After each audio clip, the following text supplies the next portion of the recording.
Ladies and gentlemen, the Florida Panthers officially have their Stanley Cup hangover loss.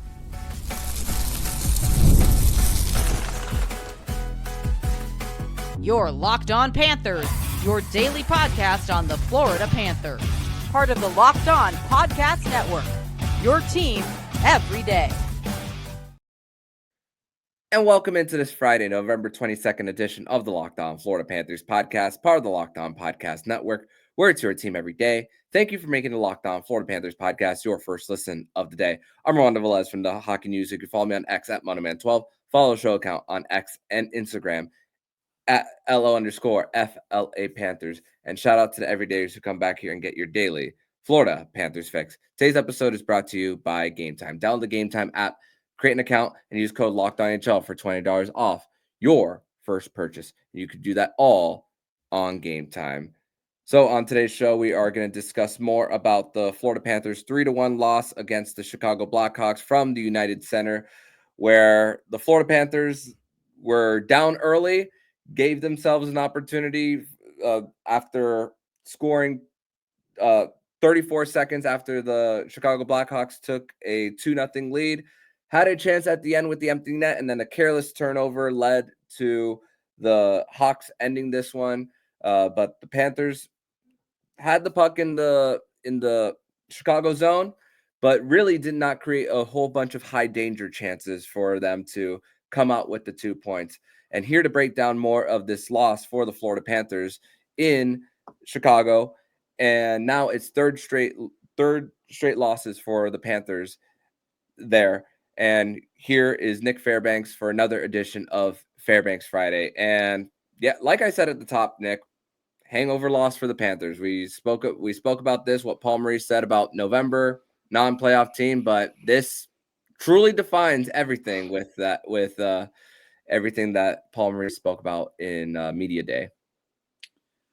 Yeah, I mean, it looked like the boys saw snow for the first time and just didn't want to be there.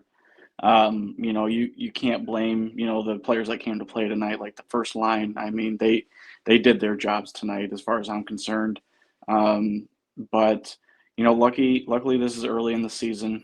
This is not coming down to like a wild card where every point matters.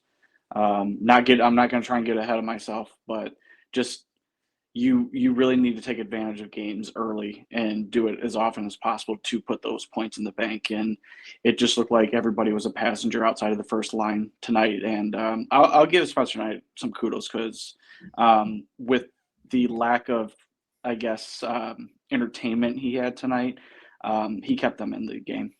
No doubt, and I guess the listeners can assume that he definitely will not be one of our duds for segment number 2.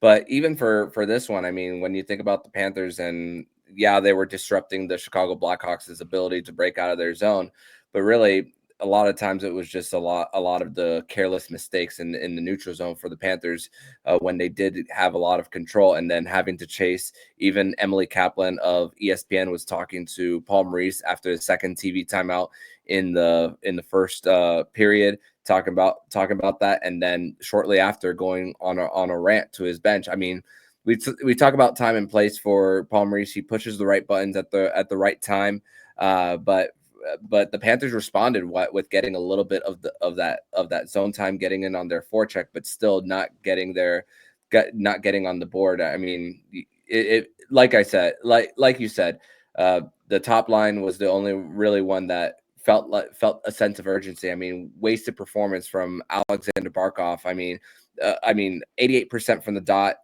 and 11 of 11 perfect in the offensive zone. Mm-hmm. I mean, you felt like the levee was going to break for the Chicago Blackhawks right before they went up 2-0. And then what happens? They get a goal off a breakout when they were struggling all game with, which we'll get more on a specific player on who I blame mostly in segment number 2 on that. But just one mistake really cost the Panthers on that one. And then you think about the power play goal for the Chicago Blackhawks really early in the game, although they didn't allow Connor Bedard to get a single shot attempt in the game. his presence was truly felt on that power play where he's out wide. Lundell draws him. It allows Teravainen to get that pass down low to Bertuzzi on the give and go. And then without even breaking stride, he doesn't stop skating at all after he gets that pass off. Eetu Luostarinen loses him a little bit, and then the pass off the pads, and then scores that early one. I mean, and once again, it was the Panthers chasing the game. They're 0-7-0 going into the third period when they trail, something that we're not used to seeing. So this is a little different than what we've seen in years past. Yeah, and I think that is concerning because it shows, again, as you've said, the lack of urgency or the lack of trying to get back into a game. To not even get a point in 7 of those games is kind of concerning, as we've said. But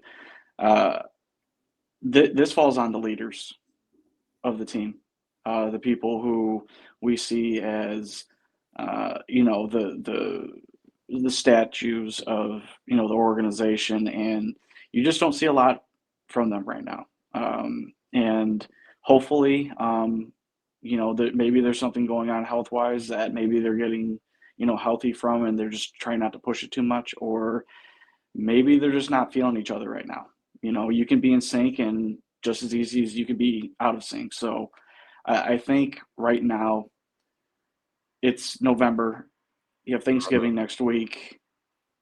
You're gonna be going home against a very good, very dangerous Colorado team.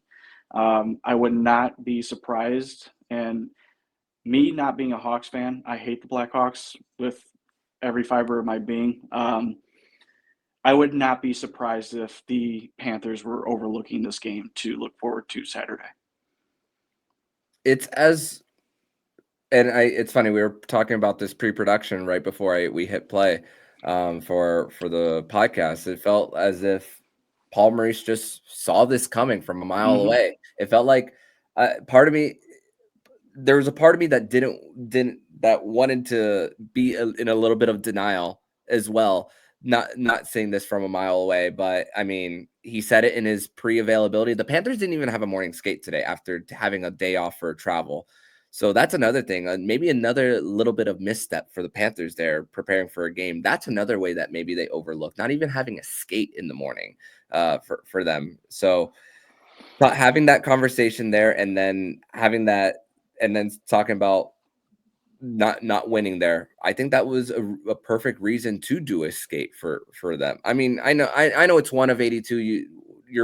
It's less than just over 1% of your season this game, but man, when you think just about a game that a team that you should have a handle on, this just doesn't make sense. No, I mean, if you look at the stats, Florida pretty much dominated in the offensive zone. I mean, they were, below the red line and really controlling the puck. It's just a lot of their chances just didn't get through to Mrazek, who apparently found his game, when he was back as a rookie with the Carolina Hurricanes. I mean, he looked pretty good tonight.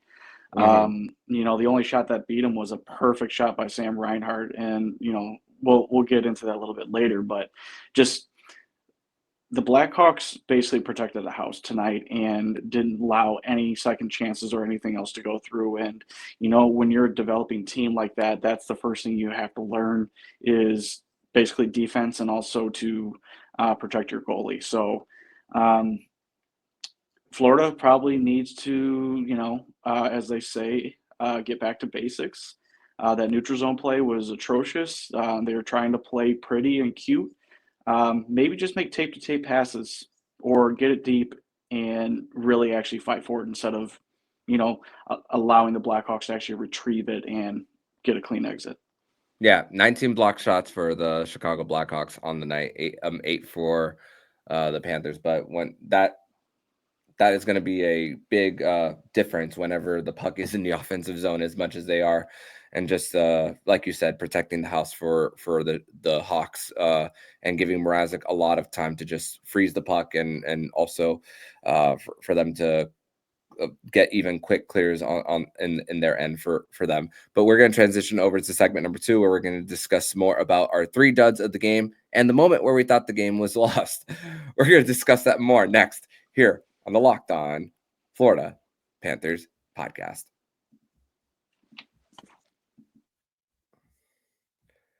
Today's episode is brought to you by Game Time. And Game Time is the best ticketing marketplace out there. And the Game Time picks makes creation easier to save more on sports, concert, comedy, theater, and more. All-in pricing, and you could toggle this feature. It shows your total upfront with no surprise fees at checkout. The seat views, you get a panoramic view from your seat in the app before you buy. And it's the lowest price guarantee, or Game Time will credit you 110% of the difference.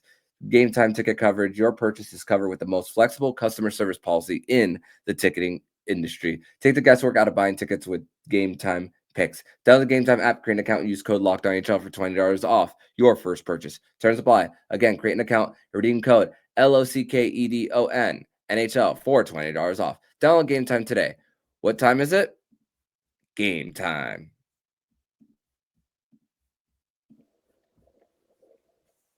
Segment number 2 here on this Friday, November 22nd edition of the Locked On Florida Panthers podcast. Thank you once again for making the Locked On Florida Panthers podcast your first listen of the day here on a Fairbanks Friday edition of the show, where the Florida Panthers lose to the Chicago Blackhawks by a final score of 3-1 at the United Center. And coming into this second segment is Nich Fairbanks with a different hat on from after that ad break. So a little bit of a surprise there for the audience.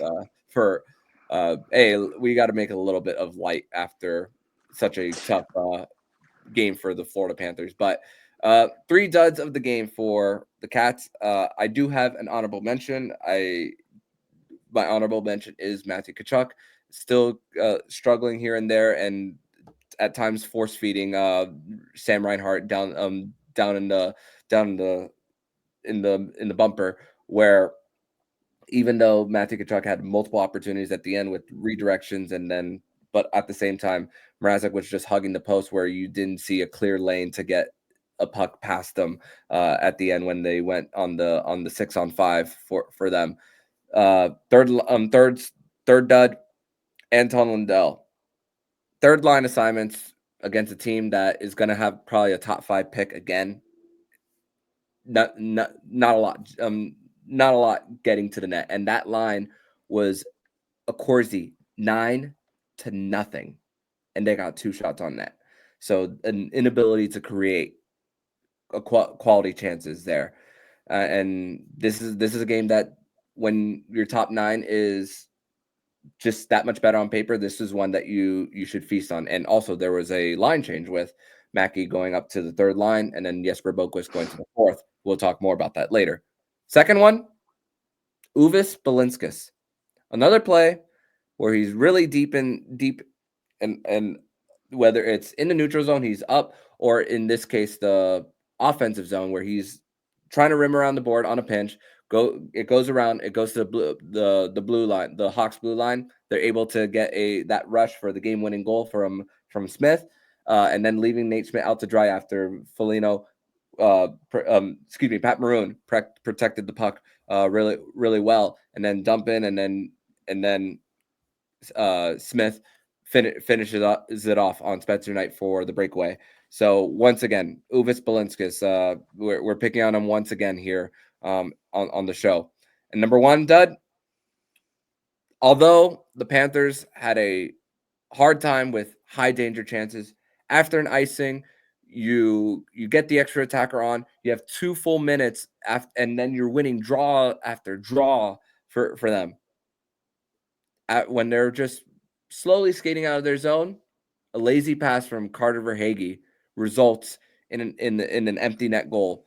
Like you said, Nick, the effort was just not there. It didn't feel like it, at least watching it from the television, and just thinking that his teammate was going to be there, and then it ending up in the back of the Panthers net and giving them 0 shot to at least get 1, because it felt like you kind of felt like it was coming for the Panthers, but denied. How about yours? No honorable mention this week, but my third dud is going to be Uvis Belinskis. He has been rough the last couple of games. It just makes you wonder. Basically number one. Sorry about that. If this is too much for him, if this is too many games playing at this level right now. I mean, he did very well last year in limited game time and then went down to Charlotte and played really well down there. But you have to wonder if this is going to be a little bit too much and, if they're going to make a change there. Second is going to be Aaron Ekblad for me. I do not blame him for the Carter Verhaeghe snafu at the end of the game at all, because that was all him. But Ekblad is concerning me in a different way where I feel like he's reverting back. His skating is still not improved. I think his decision-making is drastically going backwards. He doesn't shoot the puck as much anymore. He always does his toe drag move to try and get a better angle, and it's snuffed out. Just put the puck on that. Get a slap shot going down. And then secondly, he was the reason why Chicago scored their first goal. He had a chance to clear it, doesn't, turns the puck over, and then it's in the back of the net after that great pad pass from Bertuzzi. But he's been doing that a lot lately, and it just makes me wonder what is going on with him. I mean, it's just a simple play, just to bank it off the glass and get it out. And then my number one is Carter Verhaeghe as well. Stone hands. He couldn't handle the puck. His passes were way off.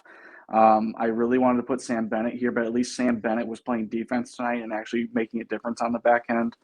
But Carter was offering nothing tonight. And, that pass, we've seen it before. This is the second time this season that they've done a pass like that where it ends up in the back of their net for an empty netter. And you can't do those kind of things. I mean, you have a chance to score against a bottom 5 team, and you just leave it like that, like it's nothing. Pretty sure he's probably going to be skating pretty hard next practice, and even probably relegated maybe to fourth line for that kind of decision. So, oh man, that possibly. And speaking of Ekblad, even before the Carter Verhaeghe turnover, I mean, Mikheyev got that chip around Aaron Ekblad when they were trying to break out of the zone, and then he's a right-handed shot. He's playing on his strong side, and you're just thinking that's a puck that you should be able to keep in. Yep. For them to at least get it back deep in order to get your forecheck on and then get your cycle going for them. I assume you have the same as me of when we knew the game was lost. I have that Verhaeghe turnover. How about you? Wait, for the third empty net goal? For the third goal, the empty netter. Oh, I knew this game was over after we let the slowest line in the NHL score on a breakaway. Okay. With Smith. The fact that Pat Maroon was able to protect the puck and get the puck to Smith, that line is all fundamental, and they beat our defense like it was nothing. You can't blame Knight on that. I don't think Bob would have saved that, and it just showed you basically what this team was about tonight. They didn't care. They were not checking their assignments, and on top of that, the fundamental things in hockey beat them. Easiest things beat them tonight, and it was just very frustrating at that point. Yeah, and for getting that breakaway, I mean, even with the Panthers scoring 34 seconds later, thinking it's like, oh, here we go again. We've seen what the Panthers can do when they're up to, and we've seen what happens when they're down to as well for them. And also the fact that on the other side, Jason Dickinson on the Blackhawks, after blocking a shot from Ekblad, you're thinking, okay, Bedard has a new center next to him, and still eliminating them for their scoring chances, and still nothing to no avail for the Panthers on just getting their opportunity to just get it past Peter Mrazek there. For them.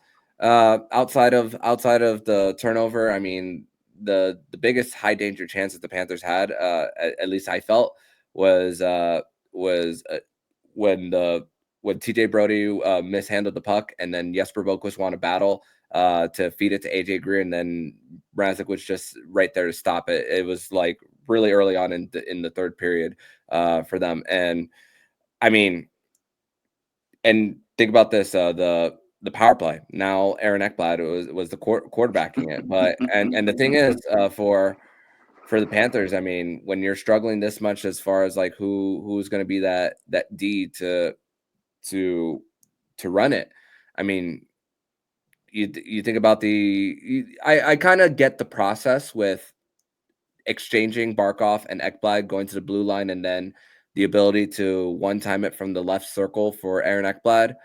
But once again, it was I'm not going to put Aaron Ekblad as far as like too much as far as the blaming on either of the power plays, but the force feeding to Reinhart that we saw. I mean, Chicago defended that pretty well, I would say.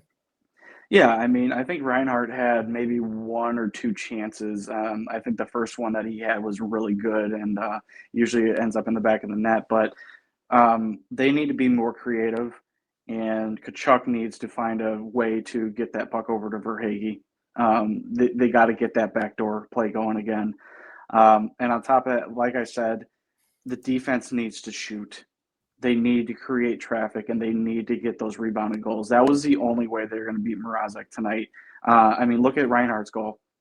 Rodriguez was sitting right in front, took away his eyes, and it was a perfect shot to the opposite side. So they weren't doing that.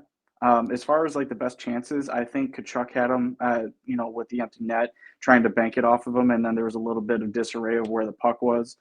They had some good chances at the end. It's just that damn lazy play at the end by Verhaeghe that just sealed it. But you know what? Maybe changes are on the horizon, and hopefully they bring good fortune. And that is a good way to segue into segment number 3, where we are going to discuss more on now the Panthers are in a little bit of a struggle now, losing 4 of their last 5 games. And Paul Maurice usually isn't quick to make drastic moves, especially to his blue line.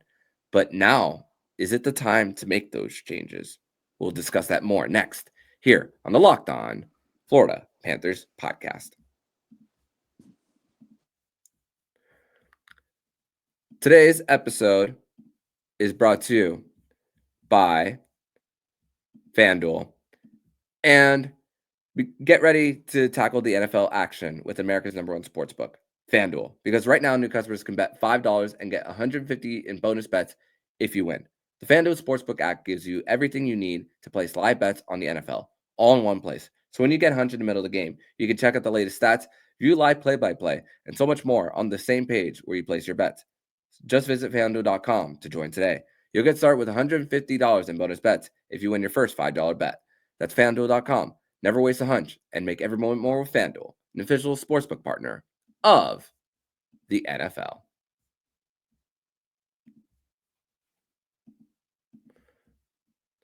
Third and final segment here on this Friday, November 22nd edition of the Locked On Florida Panthers podcast. Thank you once again for making the Locked On Florida Panthers podcast your first listen of the day here on a Fairbanks Friday edition of the show, where now it's a different hat that Nick is wearing for segment number 3. So 3 different hats now. So that's so subscribe to the YouTube channel if you want to have a view of this for Nick. But so I'm going to start off with Mackie Samoskevich. Shifted up to the third line. I was very, I don't know if hesitant, maybe it's hesitant for trying to oppose Paul Maurice's moves and argue, because there's definitely something that you can learn when sitting on the press box when learning about plays develop. But now getting a little bit of a chance on the third line and playing for at least more than half the game in this one, and trying to at least create some type of spark. And then obviously with Mackie's speed that could match with Lundell, who's not much of a speedster, I think it may be time for him to be an everyday player. How about you? He's definitely come a long way since the beginning of the season. I'll be honest, I was hopeful, but I wanted to be reserved because the Panthers are not known as a team that develops talent. They basically acquire it. So it's good to see him start to really feel for the game. He's starting to win battles on the boards. He's protecting himself. He's protecting the puck. I think he created or had a few chances tonight that, could have sparked the Panthers. And, sometimes you need that from your third and fourth line. And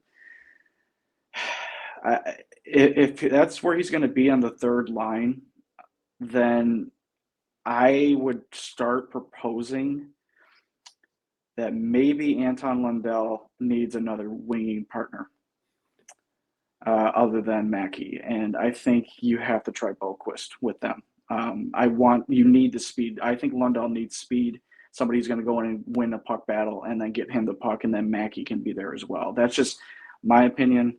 But I think Mackie so far he was one of the best players tonight outside of the first line. So very positive. Yeah, and then scary moment later in the game as he was tripped up on just which I felt like was a little bit of an accident after he skated by, but thankfully he was okay there. But hey, maybe will be hopefully a little bit of a change that we see here right before the Panthers come back home for their next 5 games, and then another one. Now it's starting, like we said earlier. It's starting to become a trend with Uvis Balinskis and the mistakes and just the rushes against while he's on the ice. And it's truly outside of the Panthers structure and what they preach. And it might be time to bring Adam Boquist back into the lineup on Saturday. And here's the thing. Even in the offseason, when we were discussing all these moves of the guys that they brought in, Schmidt, Boquist, Uvis Balinskis being part of the roster full-time, we never saw these as long-term fixes. We were always seeing these as experimental pieces for the Cats. So it doesn't hurt. I don't think it hurts one bit to at least try to experiment. And like I said in my show yesterday with Jack Bushman, Adam Boquist never lost his spot in this lineup. It was just more of them going on a little bit of a streak for them, and you don't change a winning lineup. But 4 of the last 5, we've had him on our 3 duds of the game multiple times now. It's been a trend, so I think it's time to bring him back in. I think so too. And kind of what we were talking about before, what they needed tonight is they needed shots from the point to get through, and that's Boquist, that's his bread and butter. Mm-hmm. So if you want to jumpstart the offense and really start to get the players brought back in and really buying back in, I think it would be wise to bring him in, bring his shot back in. Is he going to blow you away defensively? Probably not.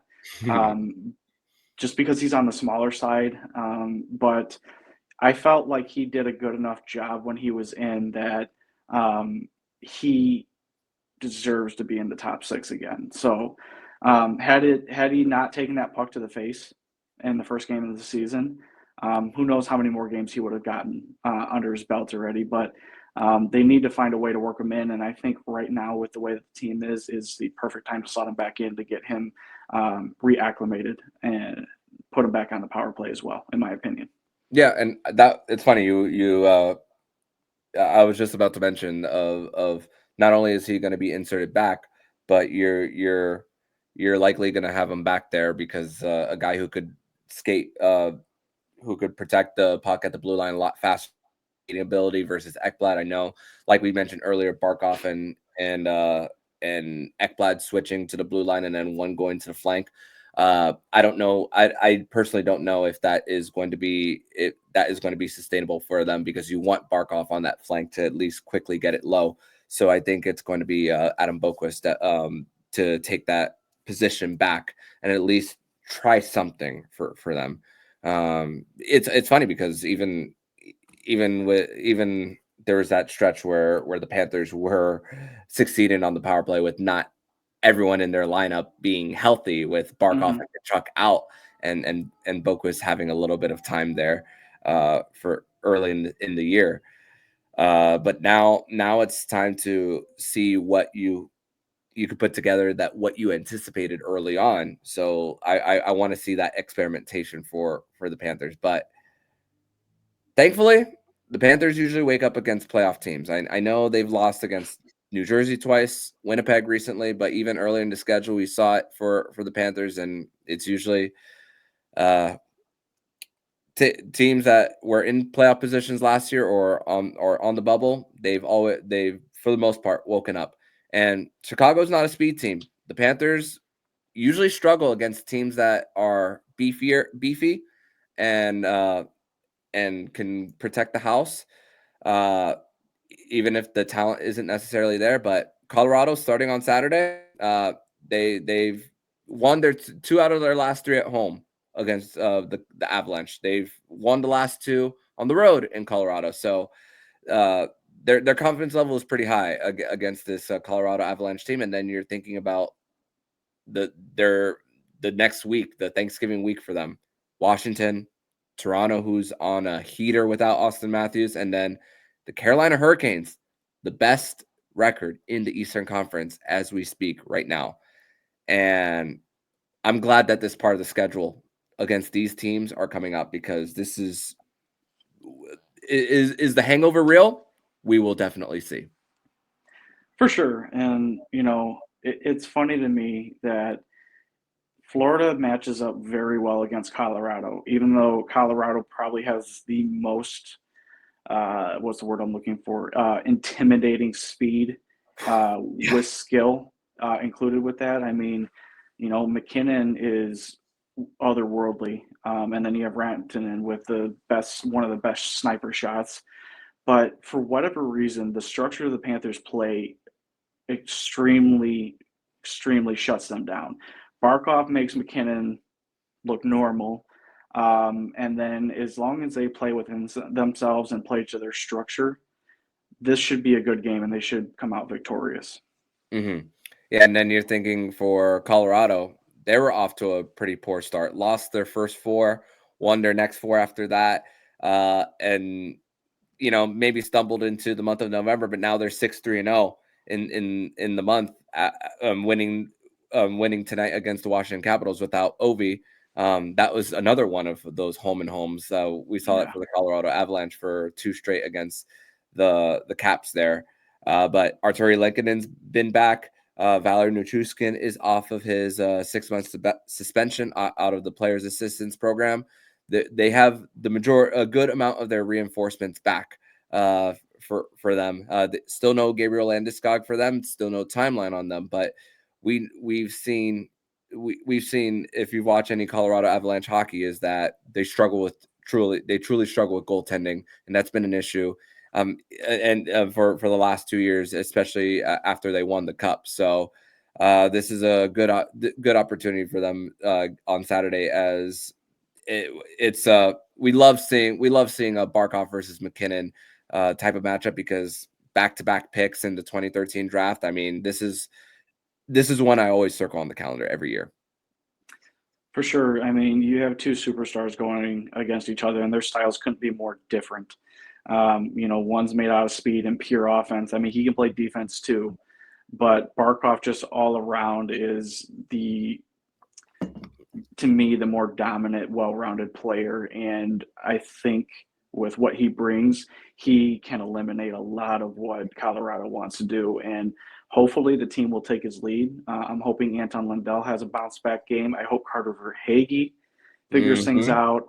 And I would love if Matthew Tkachuk could be Matthew Tkachuk that we know, and mix it up and just get physical, because I don't feel like he is anymore. He goes for hits, but I don't see him try to initiate enough to draw the other teams in. But listen, this is early in the season. The sky's not falling, as we say. I don't think we used that at all last year, like at all. We didn't say that phrase once. But it's expected to have some bumps, and let's just be thankful that it's now, and that we do have Thanksgiving coming up. So maybe they'll string a few wins together and we'll go into the holiday with some good news. Which is that first official benchmark of the season for every NHL team. And I can't wait for next week when we discuss that benchmark right before their back-to-back against the Carolina Hurricanes, which you and I will break down more of that next week here on the show. But Nick, I want to thank you so much once again for joining me to break down this 3-1 loss for the Florida Panthers, but an opportunity for the Panthers to get right, as they will have 3 out of their next 4 at home. Tell everybody where they can follow you online.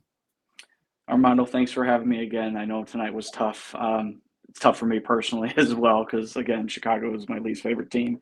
But you guys can follow me on X at Prudential0.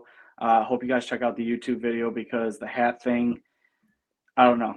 I needed to do something different. I think we need to do something different just because of how this team played. They didn't really show anything tonight, so I thought I'd bring a little bit of entertainment to everybody and wake them up. So appreciate you having me on again, and I'll see you next week. Absolutely. See you next week, my friend. And if you like what you're hearing, please subscribe to the podcast to be notified every single time the Locked On Florida Panthers podcast jumps into your podcast feed. Don't forget to also subscribe to the other shows on the Locked On NHL Network, including Locked On NHL, Locked On Fantasy Hockey, Flip Livingstone and Steel Roden, and Locked On NHL Prospects. Thank you once again for making the Locked On Florida Panthers podcast your first listen of the day. So I'm Armando Velez with Nich Fairbanks, and you've been listening to Locked On Florida Panthers podcast, part of the Locked On Podcast Network. We're your team every day.